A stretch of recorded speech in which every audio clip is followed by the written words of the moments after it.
eh, tidak usah dalam keadaan yang situasi yang putus asa, tetapi di sini juga setelah dia kembali lagi ke Ciklak, di situ dia lebih parah lagi keadaannya.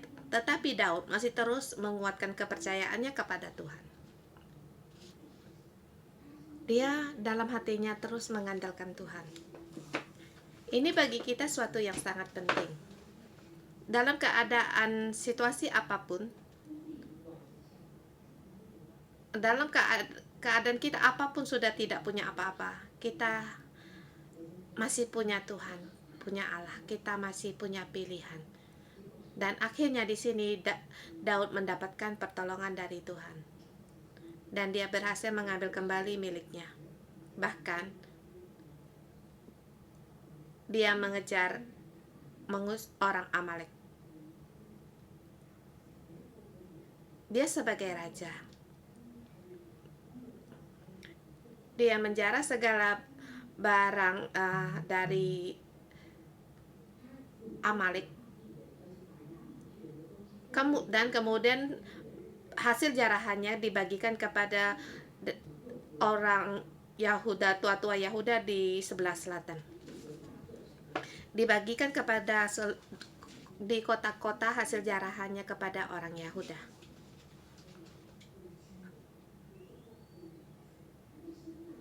Kewibawaannya memberkati para rakyatnya. Dengan perlahan Daud masuk dalam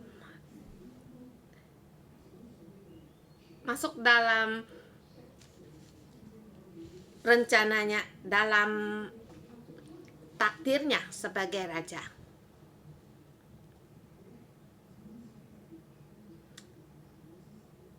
Di kitab ini mengajarkan kita adalah penguasa dari segala sesuatunya. Kita memang adalah penguasa dari segalanya. Kita menjadi milik kesayangan dari Tuhan.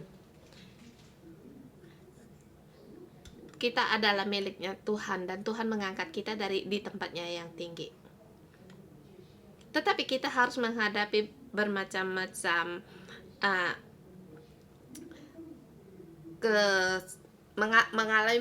harus mengalami juga banyak yang kesusahan. Dan apakah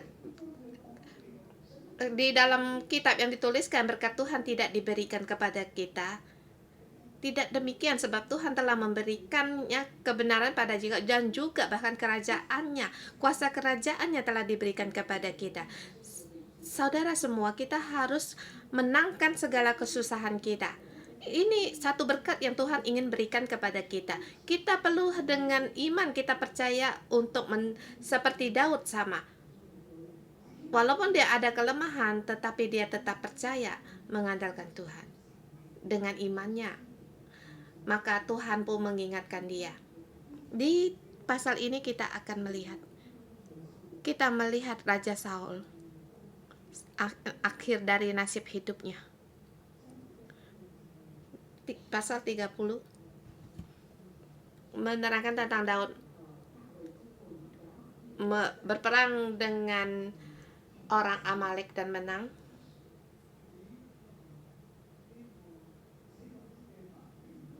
Bersamaan di Ciklak, di sebelah barat, Saul berperang dengan orang Filistin. Dua pertempuran dengan bersamaan. Kedua-duanya berada di kedua-duanya dalam arena pertempuran di sebelah barat. Saul juga menghadapi peperangan, dan ini langkah hidupnya yang terakhir.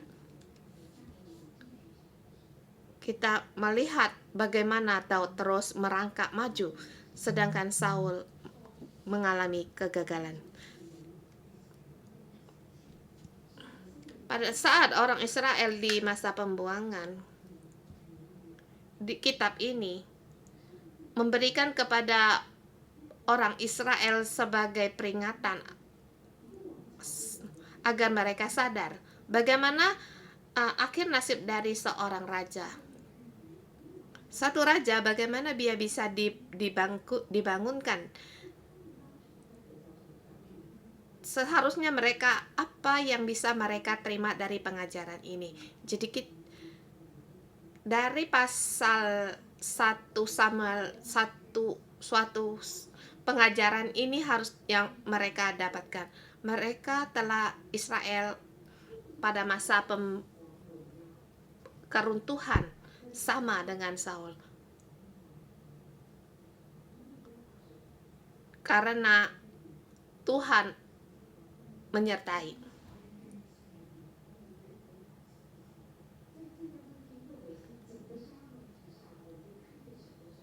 Di seluruh kitab 1 Samuel ini kita melihat bagaimana tangan Tuhan bekerja. Sampai juga pada di pasal yang terakhir, pasal 30 ini, Raja Saul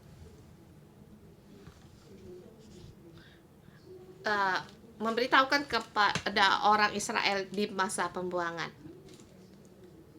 Hari ini kita dalam masa keadaan demikian. Kita jangan kehilangan petunjuk dari Tuhan. Kita seharusnya bagaimana kita terus melangkah. Bagaimana kita menghadapi keadaan kita, situasi kita sekarang. Saya memberi tema dari pasal 31 ini, yaitu raja yang pertama yang gugur, yang berakhir. Satu dengan nasib yang menyedihkan. Kita bagikan ayat ini dalam subtema 3 bagian. Ayat 1 sampai dengan 6 subtema pertama.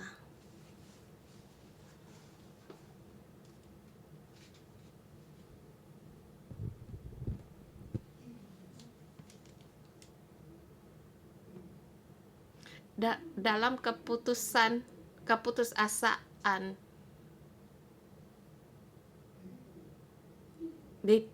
ditangkap. Pertama kali seorang raja mati. Raja Saul mati. Dia memberikan tadi teman dengan nasib yang merana akhir dari hidupnya. Saya membagikan 3 bagian ini agar lebih jelas menerangkan bagaimana keadaan nasib. Bagaimana nasib dari Saul, bagaimana nasib dari Daud. Ini banyak sekali memberi kita petunjuk bagi kita. Pada saat Tuhan tidak memakai seseorang, dan pada saat satu orang diangkat seperti Daud, apa yang dia lakukan? Daud tangannya bersih.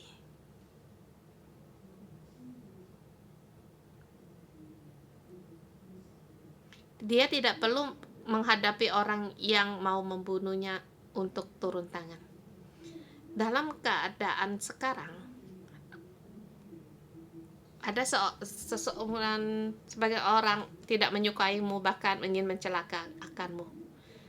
Tetapi kamu tidak perlu membalas ini terhadapnya. Serahkan kepada Tuhan. Semuanya ada di tangan Tuhan. Terus akan menyelesaikan semua.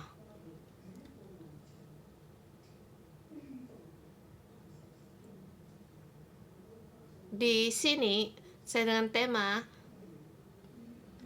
kerajaan pertama dengan nasib yang merana, berakhir dengan nasib yang merana.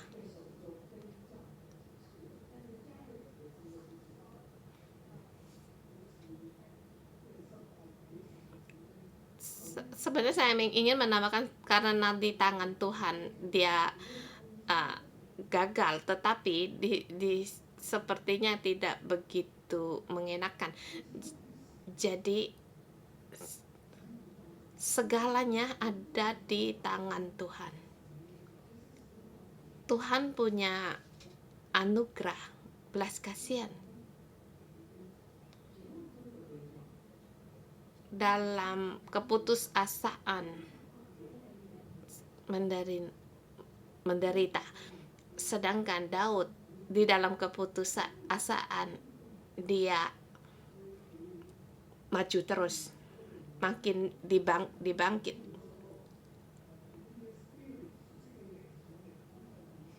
Saul karena roh yang jahat dia dirasuki, kemudian dia bertanya kepada pada Samuel di pasal 28 ayat 25.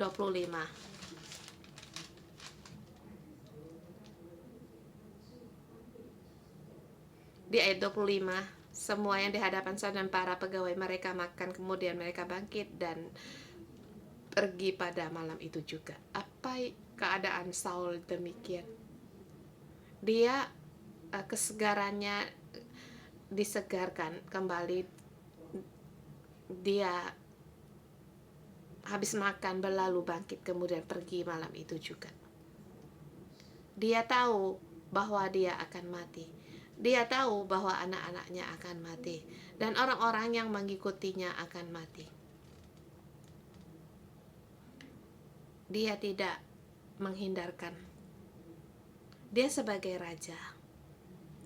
Pada akhirnya dia dengan merana pergi menuju kematian. Dia akhir tanggung jawabnya sebagai raja. Pada saat itu dia mengorbankan dirinya.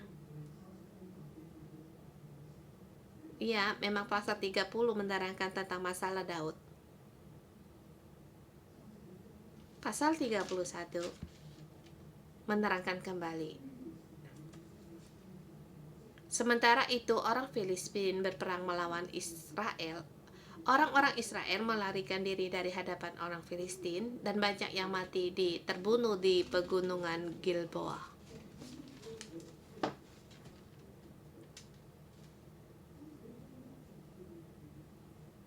Ayat 1 sampai dengan 6. Pasal 3 sangat jelas sekali. Ayat pertama dikatakan menerangkan orang Filistin berperang melawan orang Israel dan orang Israel melarikan diri dari hadapan Filistin dan mati terbunuh di pegunungan Gilboa. Yaitu Saul dalam pertempuran. Dia berada di pegunungan Gilboa. Ini di tempat kediamannya. Banyak yang mati terbunuh.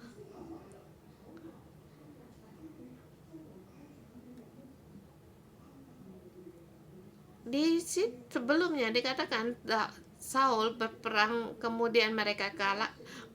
Orang Filistin dikalahkan. Di sini Saul membawa orangnya pulang ke tempat tinggalnya. Dan di sini melihat orang Israel dan menyerahkannya kepada tangan orang Filistin. Dia terus berperang, mengejar. Akhirnya mereka menghadapi kekalahan. Di ayat kedua, orang Israel terus mengejar Saul dan anak-anaknya dan menewaskan Yonatan, Abinadab, dan Malkisua, anak-anak Saul.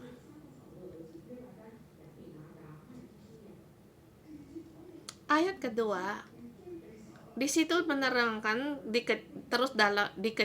dan Saul, orang Filistin mengejar Saul kemudian terbunuh.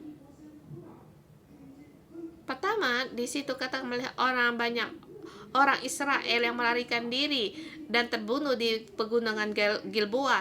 Kemudian terus di ayat kedua mereka terus mengejar Saul sampai pada mereka dan menewaskan mereka. Saul lolos, tetapi anak-anaknya mati. Terus dalam melarikan diri, orang di situ menerangkan seorang pemanah dari orang Filistin melukainya sehingga parah.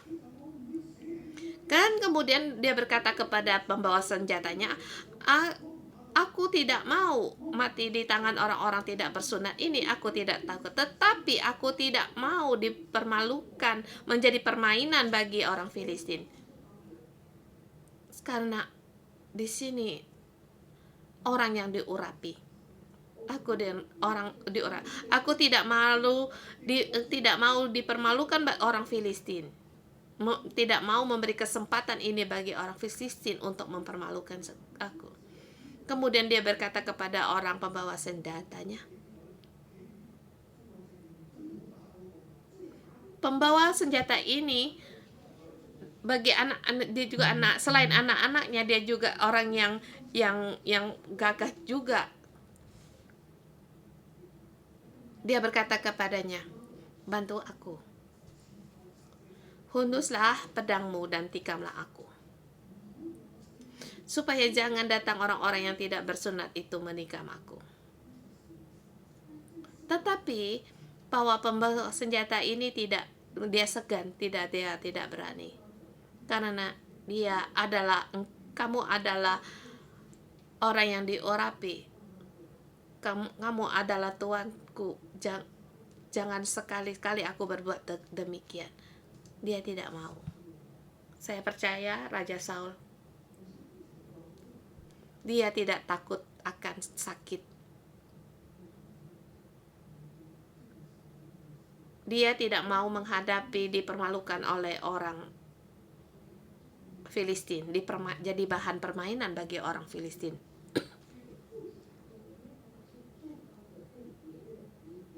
Dia juga tidak mau sebagai orang yang diurapi oleh Tuhan sebagai permainan pada akhirnya. Kemudian dia menjatuhkan diri di atas pedangnya. Dan orang pembawa senjatanya itu melihat demikian, dia juga menjatuhkan diri di atas pedangnya, mati bersama-sama dengan Raja Saul.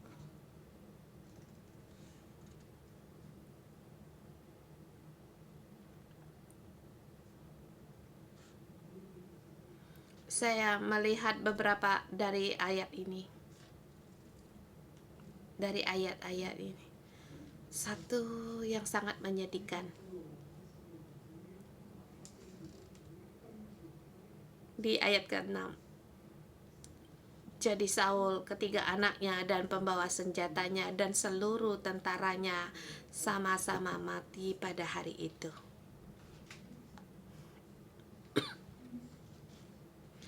Ayat 1 sampai dengan itu keadaannya sangat menggentingkan sampai pada akhir tamatnya demikian. Di pertama, orang di Israel yang dibunuh di pegunungan Gilboa, kemudian dia dikejar oleh orang Filistin dan anak-anaknya, kemudian tewas di tangan orangnya Filistin. Ketika kemudian dia dipanah, dilukai oleh para pemanah, dia dikejar, kemudian dia terluka, dan kemudian dia menyuruh pembawa senjatanya untuk membunuh dia. Di situ dikatakan supaya jangan datang orang-orang yang tidak bersunat yang ini menikam aku dan mempermalukan aku sebagai permainan. Kemudian dia menjatuhkan diri di atas pedangnya. Di kelima, kemudian pembawa senjata pun mati bersama Saul, bersama mati. Ayat ke-6, jadi ketiga anaknya dan pembawa senjatanya dan seluruh tentaranya sama-sama mati pada hari itu.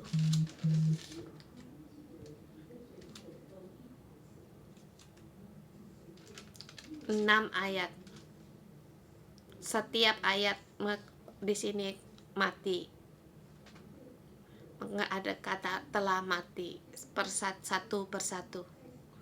Pengikutnya, anak-anaknya, kemudian dia terluka, kemudian di situ dia luka berat, kemudian di situ dia bunuh diri. Kemudian pembawa senjatanya juga mati. Kemudian seluruh tentaranya pun mati bersama dengan Saul.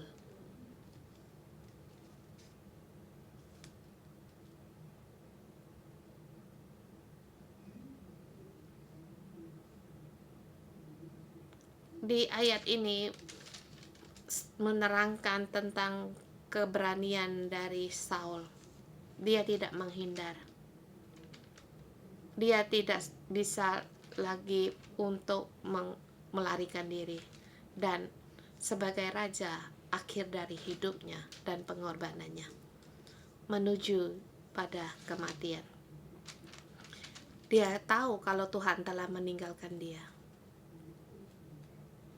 Dia juga menanya para peramal dan telah mendapatkan jawaban bahwa dia harus mati, dan di sini semua itu pun terjadi. Sangat disayangi juga orang-orang yang bersama-sama dia ikut mati.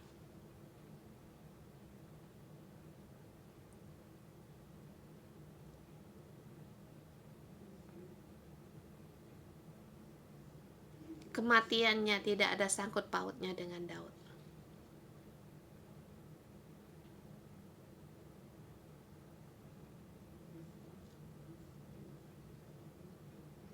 Kematiannya diakibatkan karena ketakutan pada dirinya sendiri.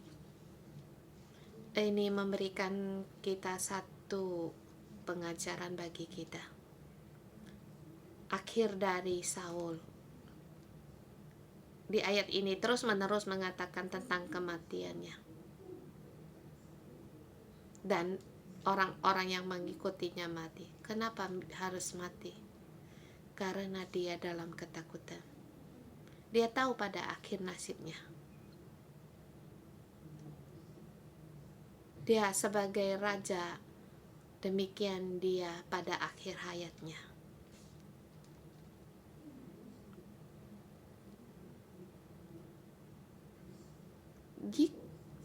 Jika kalau Saul punya kepercayaan sampai akhir matinya, dia pun bisa menghadapi apa yang perlu dia takuti. Mengapa dia begitu takut? Jadi semakin takut keadaan atau situasi, itulah yang akan terjadi. Kenapa tidak lebih awal lagi mengambil keberaniannya ini seperti Daud? Di pasal 30, Daud menghadapi kematian. Di situ Daud menguatkan kepercayaannya kepada Tuhan Allahnya. Tuhan memimpinnya, menyelamatkannya. Bagi saya sendiri ini juga satu pengajaran bagi saya. Saul pada akhir dari nasibnya, kita tidak melihat ada penyesalan dari Saul.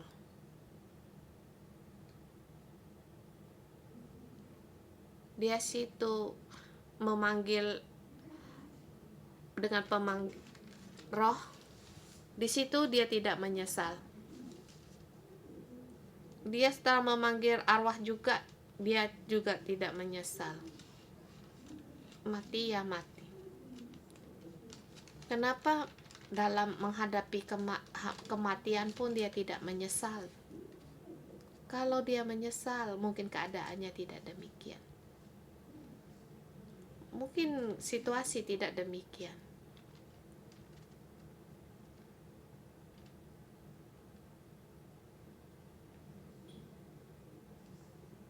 Ada kalanya memang manusia ya, orang-orang yang demikian, dia sampai mati pun dia tidak menyesal. pada seperti ayat 1 sampai dengan 6. Mati, mati, mati, mati, mati, mati. Sangat disayangi sekali. Kita melihat subtema kedua, ayat 7 sampai dengan 10. Di dalam penghinaan ada anugerah.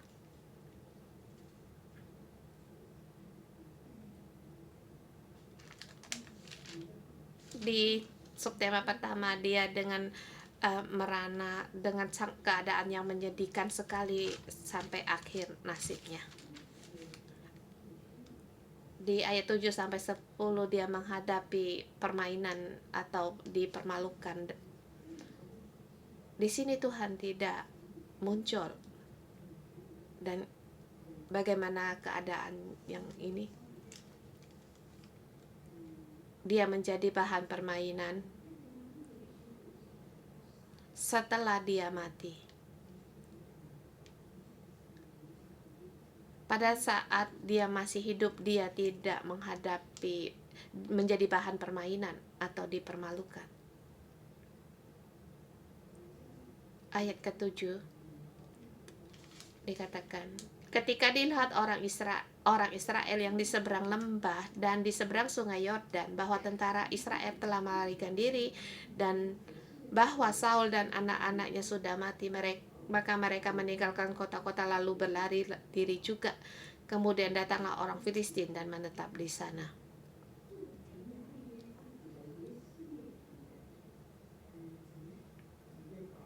Di situ di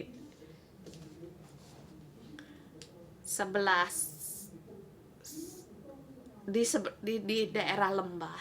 Kalau di sebelah timur sungai Yordan, di situ di tempat agak tinggi.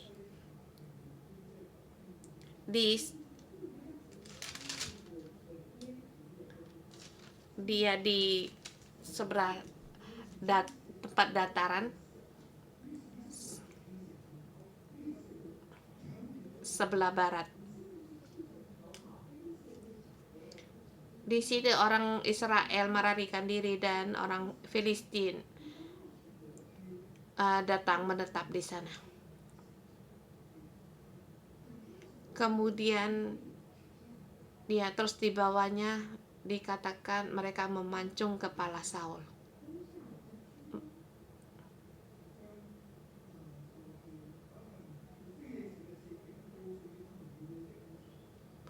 Kemudian di situ mereka merampas senjata-senjatanya dan menyuruh orang berkeliling Filistin menyampaikan kabar itu di kuil berhalanya dan kepada rakyatnya. Kemudian mereka menaruh senjata Saul di kuil Ashitoret dan mayatnya dipaku di tempat tembok kota Bet-Sean. Senjatanya ditaruh di kuil Ashitoret, mayatnya dipaku di tembok kota Bet-Sean.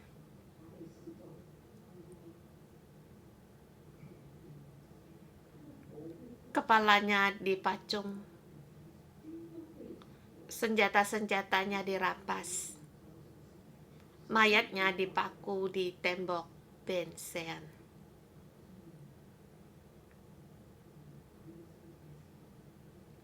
Saul beserta anak-anaknya telah berlalu.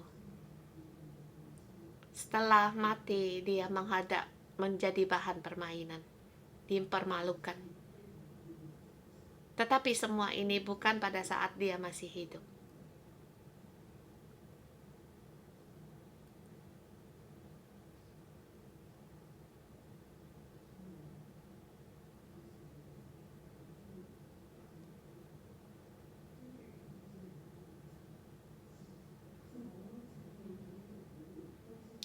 Saul adalah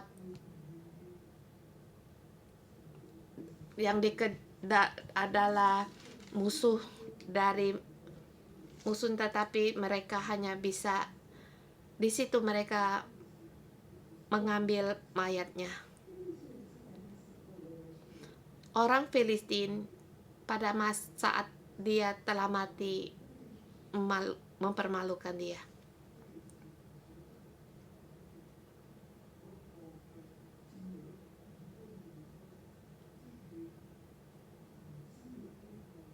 Di dalam peperangan tidak bisa mempermalukan Saul pada masa hidupnya. Saul masa hidupnya tidak menjadi permainan bagi orang Filistin. Tetapi setelah dia mati. Jadi di sini setelah kematiannya Tuhan pun memberikan kasih karunia-Nya. Dia dengan keberanian untuk menghadapi kematiannya. Kita terus melihat ayat 11 sampai dengan 13, subtema yang ketiga. Walaupun meskipun telah mati, tetapi dia diperingatkan. Di ayat 11 sampai dengan 13 menerangkan tentang masa duka penguburannya. Kita melihat ini adalah kasih karunia dari Tuhan.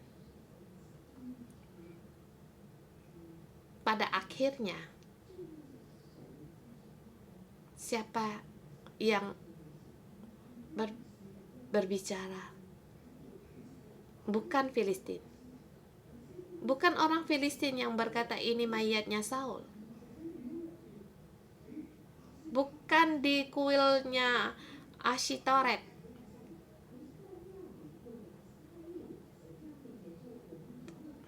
Mereka berkata bahwa aku telah menang terhadap orang Israel. Bukan dari mulut musuh-musuhnya.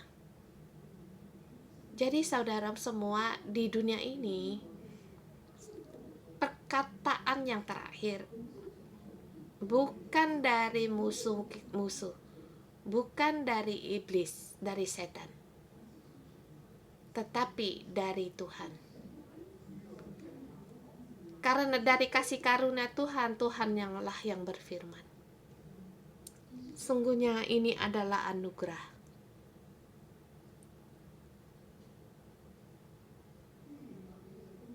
Ayat 11, ketika penduduk Yabes Gilead mendengar tentang apa yang telah dilakukan orang Filistin kepada Saul, maka bersiaplah segenap orang gagah perkasa untuk berjalan terus semalam-malaman dan mengambil mayat Saul dan mayat anak-anaknya dari tembok kota Betsean. Kemudian pulanglah mereka ke Yabes dan membakar mayat-mayat itu di sana.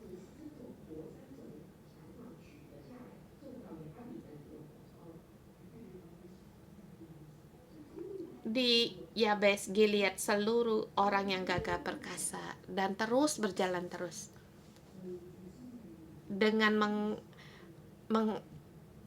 menghadapi bahaya. Dia mengambil kembali mayat Saul dan anak-anaknya dari tangan orang Filistin. 4 orang, Saul dan 3 anaknya, mati dalam pertempuran.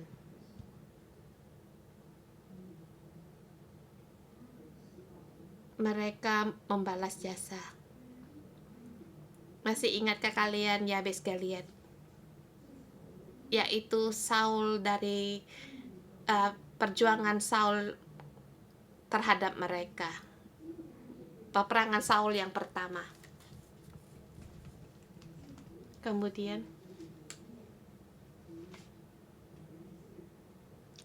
mereka mencari memberitahu kepada orang Israel. Saul berkata kepada mereka, besok belum sampai terik matahari pada siang hari, datanglah penyelamat bagimu. Kamu datanglah penyelamatmu. Aku akan menyelamatkanmu. Itu pada saat Saul dipenuhi Roh Kudus. Dia melakukan apa yang dia sanggup, yang dia bisa lakukan. Saul melakukan apa yang bisa dia lakukan. Maka dia menyelamatkan orang Yabes Gilead. Sekarang Saul telah mati. Orang penduduk Yabes Gilead pun mendengar tentang hal itu. Jadi mereka mengingatkan jasa dari Saul. Maka di situ segenap orang gagah perkasa mereka berjalan terus semalam-malaman untuk mengambil mayat Saul dan mayat anak-anaknya dari tembok kota Betsean.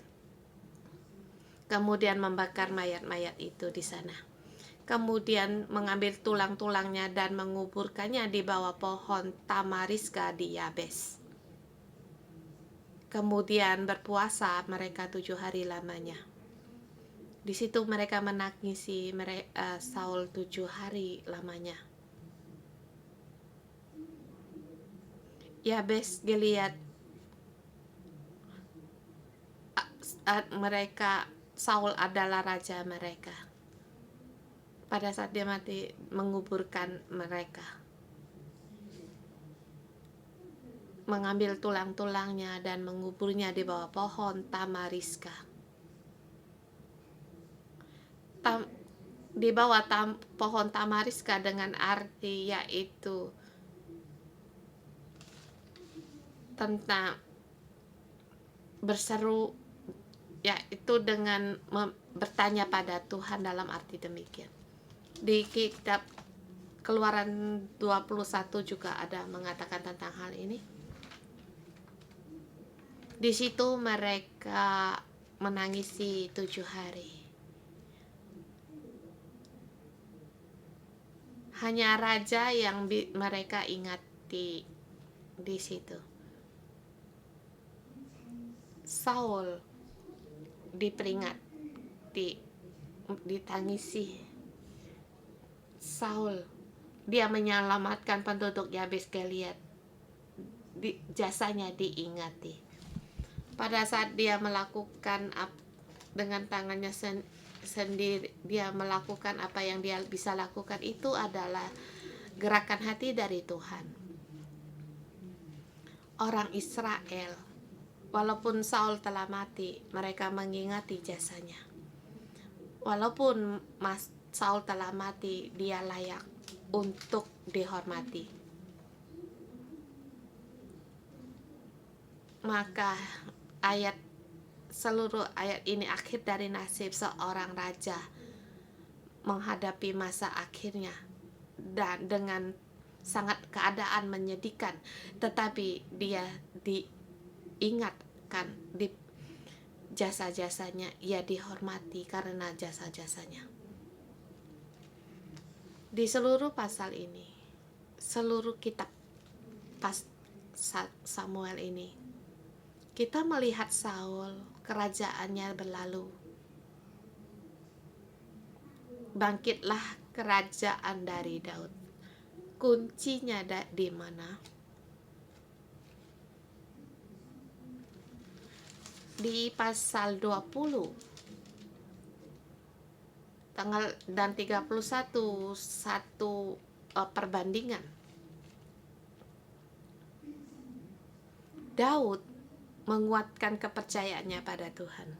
Saul tidak. Dan akhirnya dia mengandalkan berhala. Dan rakyatnya. Ini memperingatkan kepada kita, mengapa Saul bisa demikian gugur dengan keguguran yang sangat menyedihkan. Dia gugur dengan menyedihkan, dia orang yang diurapi Tuhan.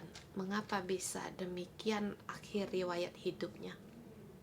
Daud juga orang yang diurapi Tuhan. Mengapa dia semakin dibangkitkan, semakin diperkuat? Saul menghadapi kematian karena di situ ada pertobatan. Walaupun kedua-duanya juga mereka dalam ketakutan, juga dalam pertempuran, Tapi akhir dari reaksi mereka bertobat, percaya, mengandalkan Tuhan. Ini sangat penting bagi kita, sangat memerlukan bagi orang Israel di pembuangan. Negara telah binasa, mereka di pembuangan. Jun juga banyak sanak kerabat yang dibunuh. Tetap di sini mereka perlu untuk bertobat kembali. Juga keadaan kita di hari ini, sekarang ini. Walaupun kamu kemanapun, walaupun kamu melarikan diri sampai kemanapun, kita harus terus percaya kepada Tuhan. Kalau benar-benar kita dalam menghadapi keadaan yang putus asa, kita harus mengaku dosa, bertobat. Karena semuanya ini adalah di tangan Tuhan. Dan juga di sini kan memberi hikmat yang sangat besar sekali bagi kita. Walaupun di sini Saul tidak bertobat, kerajaannya diruntuhkan, tetapi di situ Tuhan masih terus berfirman dan mengingatinya. Tuhan, walaupun demikian keadaan Saul, Tuhan masih tetap memberikan belas kasihannya kepada Saul, kepada orang. Pada kita juga, karena di masa akhirnya juga dia tidak menjadi permainan bagi orang Filistin. Ini memberitahukan kepada kita, bagi musuh kita, orang yang menyerang kita, apa yang harus kita lakukan? Kita harus memberkati mereka. Kita percaya pada Tuhan, seperti Daud terhadap Saul sama. Karena Saul orang yang dipakai Tuhan, Saul orang yang dipilih oleh Tuhan, maka Daud mengatakan, aku tidak boleh menyentuh dia.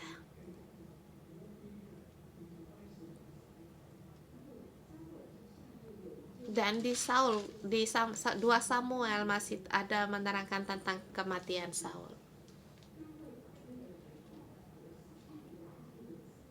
Saul di situ membalas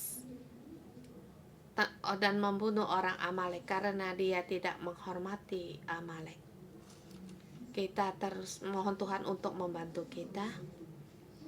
Percaya pada akhirnya Tuhan juga yang berfirman, yang berbicara kepada kita. Di sini memberikan akhir dari kesimpulan dari 1 Samuel. Mohon Tuhan memberkati kalian semua, kita semua. Mari kita menyembah Tuhan. Kita memuji Tuhan kita.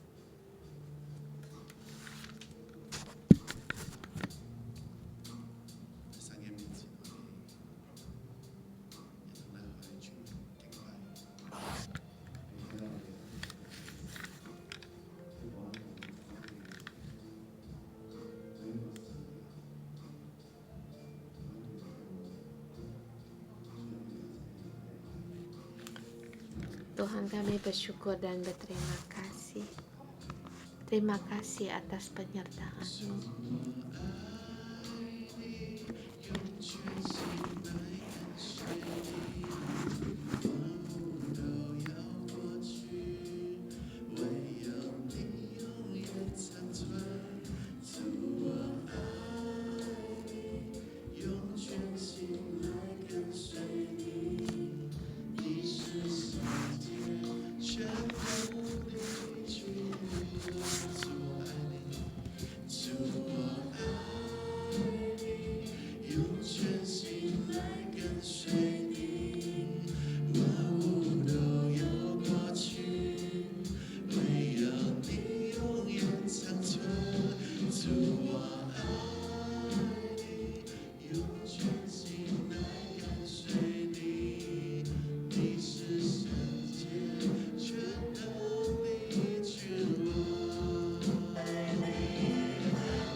Tuhan, Engkau adalah Allah yang menguji hati kami. Tuhan, kami percaya kepadamu seumur hidup kami. Engkau adalah Allah yang penuh dengan kasih sayang.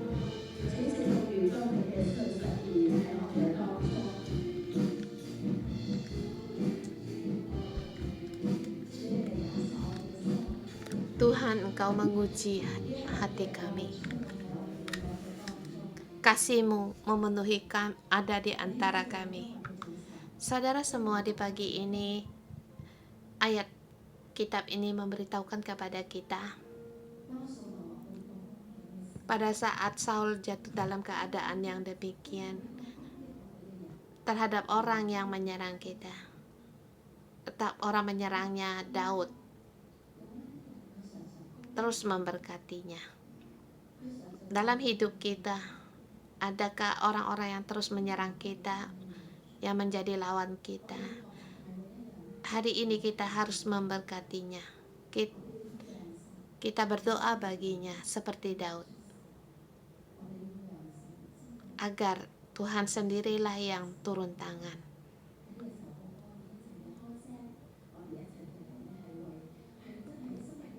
Kita berdoa dalam hidup kita terhadap orang yang terus mengejar kita, yang melawan kita, yang musuh kita.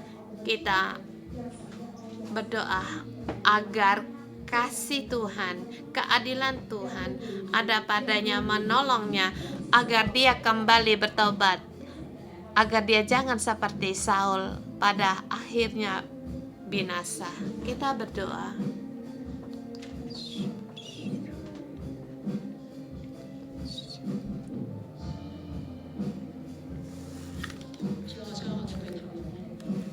Tuhan, kami serahkan orang-orang yang musuh kami di hadapan-Mu. Dia seperti Saul yang ingin menghabiskan nyawa Daud. Pada saat ini Tuhan, aku serahkan orang-orang ini di tangan-Mu. Kiranya kasih-Mu memenuhi dalam hidupnya, dan ambillah segala ketakutan di dalam hatinya, agar dia berjalan dalam terang-Mu, agar dia bersatu bertemu dengan Tuhan. Terima kasih Roh Kudus, kami bersyukur dan berterima kasih. Roh Kudus, Engkau ada di antara kami. Saudara, terangi kami, setiap saudara kami di sepanjang hidup kami,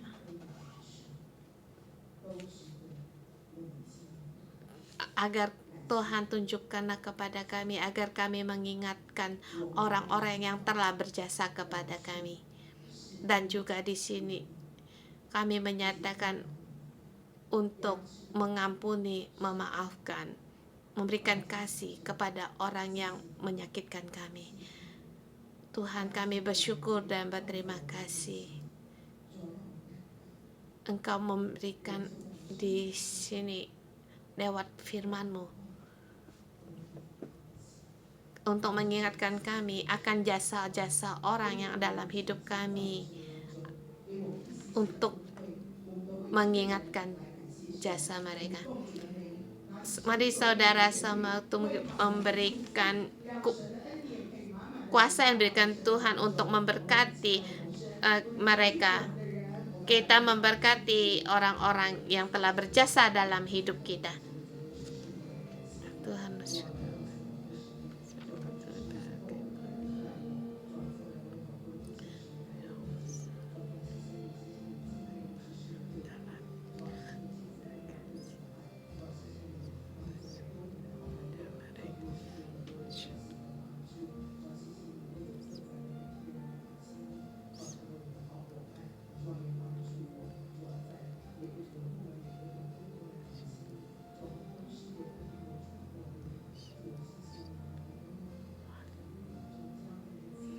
Tuhan, terima kasih orang yang telah dalam hidup saya, orang yang telah berjasa dalam hidup saya, yang telah membantu saya. Tuhan, terima kasih. Engkau sendiri yang membalas jasa-jasa mereka. Tuhan, kami bersyukur dan terima kasih setiap di dalam perjalanan hidup kami, setiap saat Engkau ada bersama kami.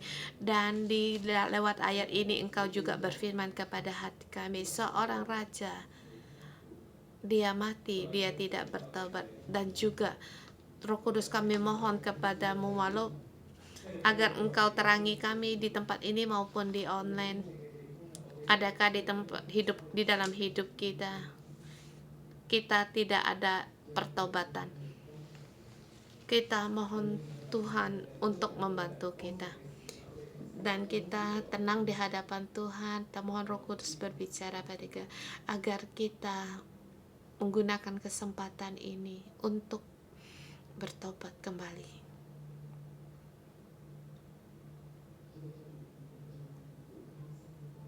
Tuhan, berilah hati yang mau untuk bertobat ini ada pada kami.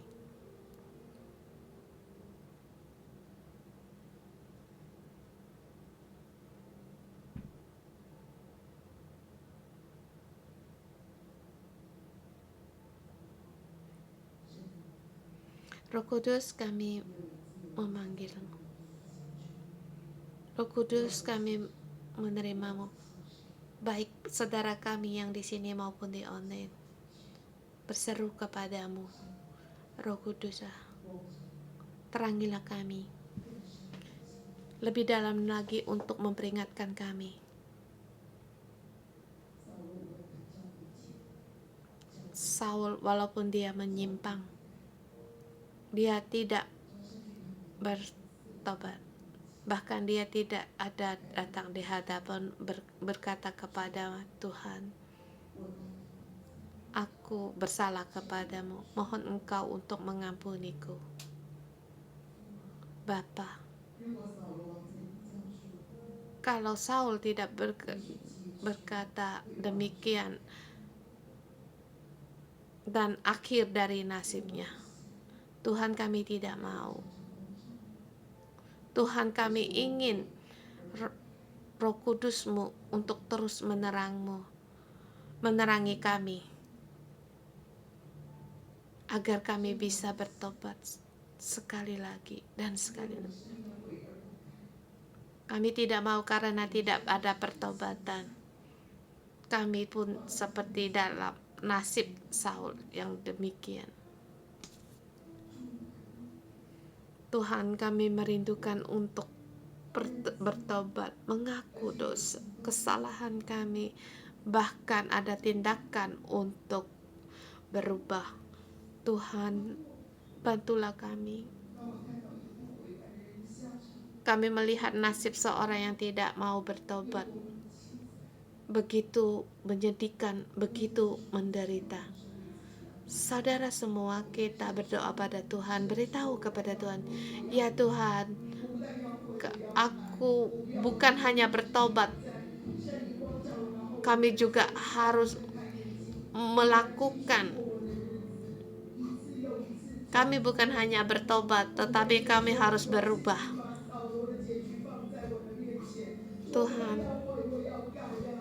Tuhan, aku bukan hanya bertobat, tetapi harus ada perubahan dalam hidupku. Tuhan, kita berdoa, kita mohon, Tuhan, aku benar-benar orang yang mau, orang yang bertobat.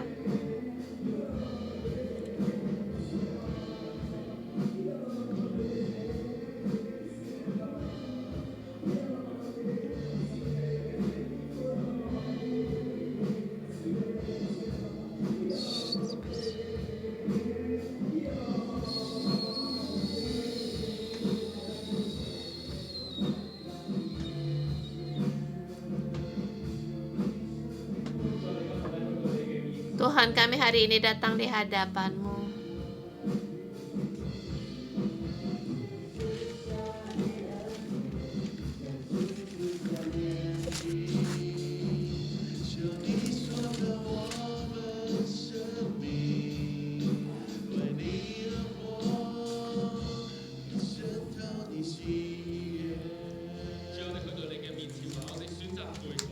Tuhan, hari ini kami datang di hadapan-Mu. Kami memilih untuk bertobat. dengan segenap hati percaya kepadamu. Mari saudara semua kita bangkit berdiri, kita berdoa. Kita menggunakan doa. Kita kembali dengan iman, kita percaya, kita menguatkan kepercayaan kita. Kita mendeklarasikan akan seluruhnya percaya mengandalkan Engkau ya Tuhan.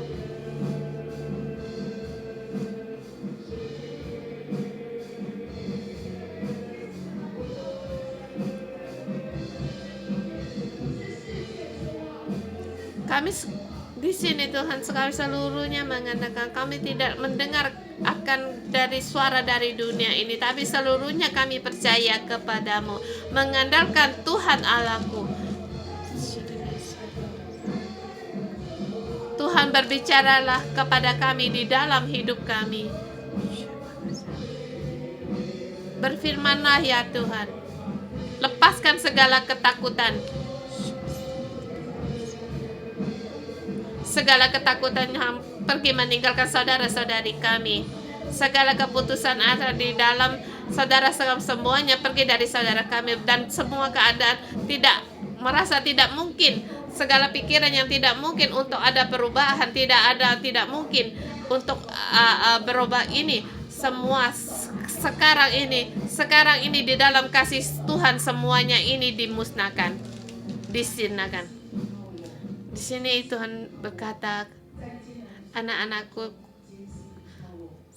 kuatkanlah untuk percaya kepadaku terhadap kasihku atas pilihanmu, terhadap kasih karunia tidak akan berhenti. Terhadapmu aku begitu besar kasih karuniamu. Kasihku kepada tanganku selalu memegang tanganmu. Kuatkanlah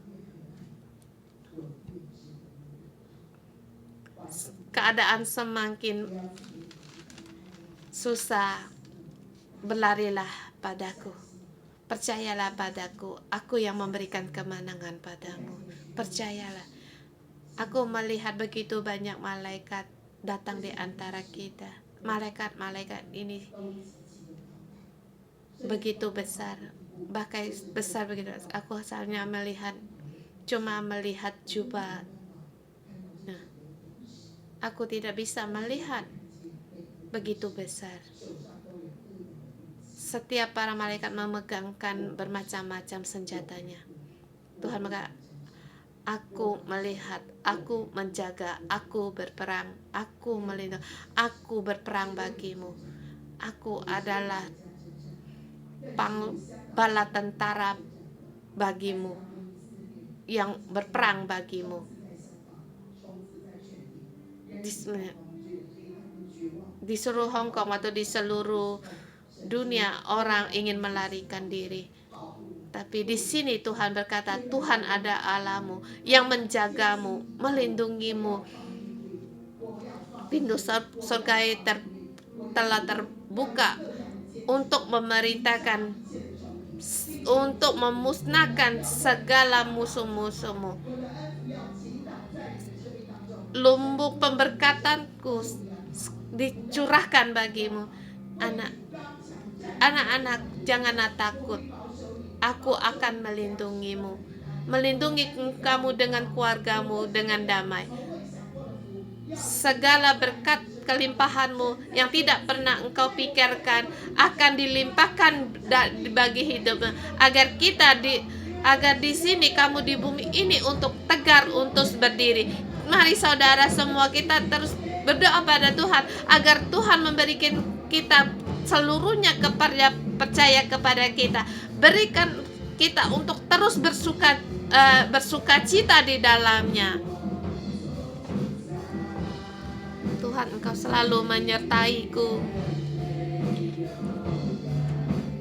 Di dalammu tidak ada satupun yang berubah. Bersamamu dari dulu sampai sekarang, kasih-Mu tidak pernah berubah.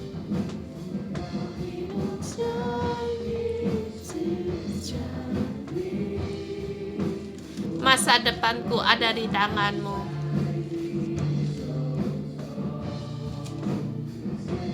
Gunung batuku, Allah yang Maha Kuasa, aku menyembah-Mu.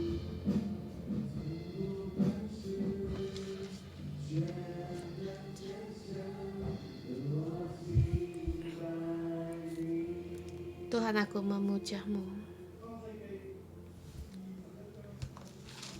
Kejadian pasal 21 30 ayat 33.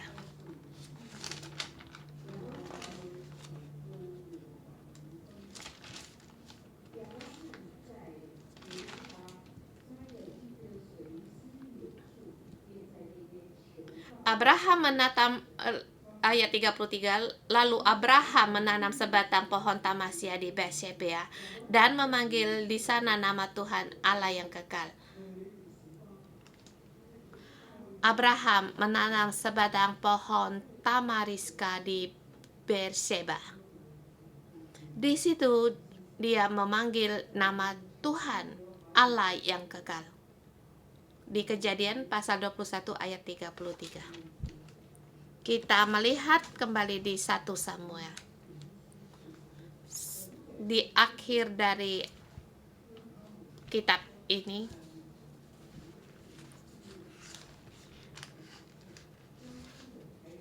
di situ di ayat yang paling terakhir, mereka mengambil tulang-tulangnya lalu menguburnya di bawah pohon tamariska di Yabes. Mereka membakar mayat-mayat Saul dan anak-anaknya dan mengambil tulang-tulangnya. Dikuburkannya di bawah pohon tamariska. Berpuasa 7 hari. Seluruh akhir yang terakhir, ayat yang terakhir, di bawah pohon tamariska memanggil nama Tuhan, mengingatkan Saul. Di situ mereka berpuasa 7 hari lamanya untuk mengingatkan jasa dari Saul. Akhir yang berbicara ini bukan orang Filistin,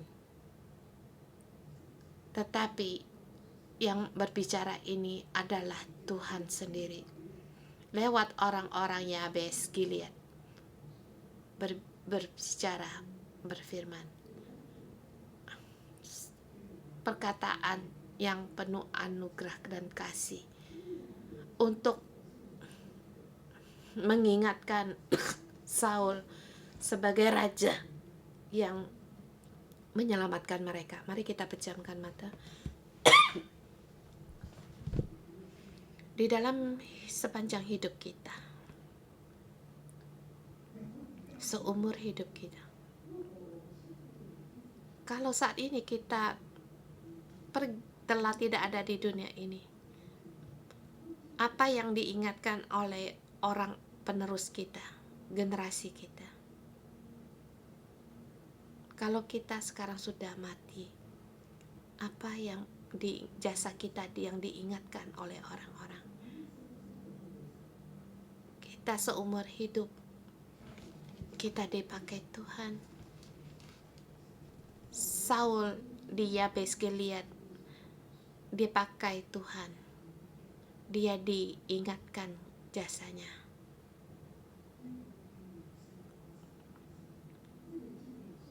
Penghormatan ini melebihi dari suara dari musuh-musuhnya dan melebihi dari Saul.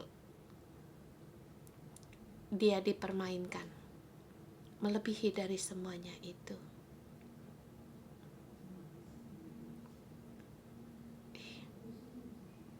Hidupnya Saul terus berbicara, memberitahu kepada kita,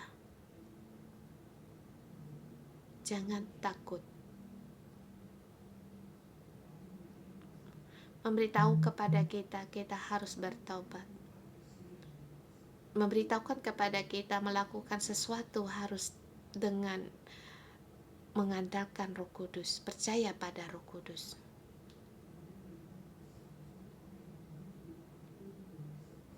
Dan juga memberitahukan kepada kita setiap firman Tuhan akan digenapi.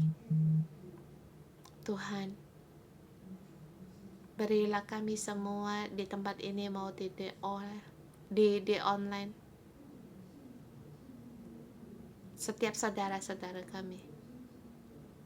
Dari riwayatnya Saul mendapatkan pengajaran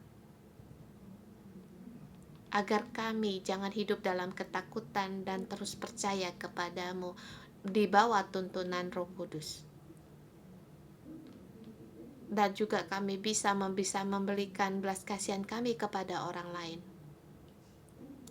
Agar kami penuh dengan kasih sayang, anugerah, yang akhirnya semua karena kasih karunia ini mendapatkan kemenangan. Dalam nama Tuhan Yesus memberkati saudara-saudari semua. Kalian adalah yang orang dipakai Tuhan. Janganlah takut. Di masa ini Tuhan menguatkanmu, membangunmu, memberkatimu. Agar kamu bangun untuk membawa banyak orang berjalan menuju harapan,